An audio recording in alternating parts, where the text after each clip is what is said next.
момент камеру протру. Максим, тебе, кстати, знаешь что? Тебе реально выложить видео проходимость у этого Соляриса на зимней резине. Подсказывай сейчас. А что я тебе буду в камеру что-нибудь показывать?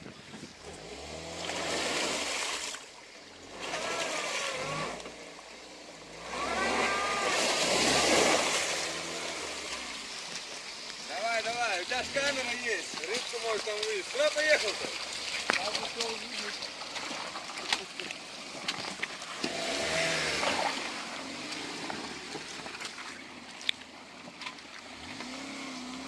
Серега, протри камеру.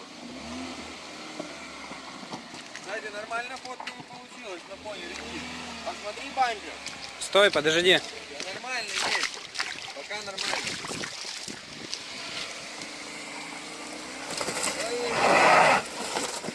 Чуть-чуть цепляет.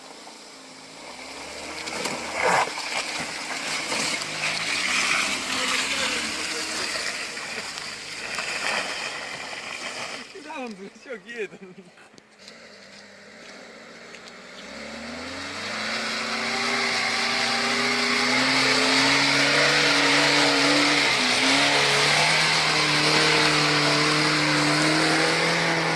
В принципе, я думал, не заедет.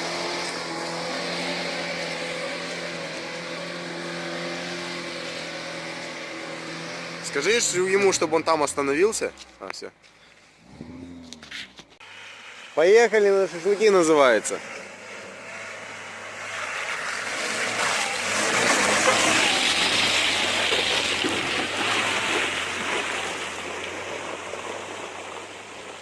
Не, мне сюда стопудово не заехать. Поснимать.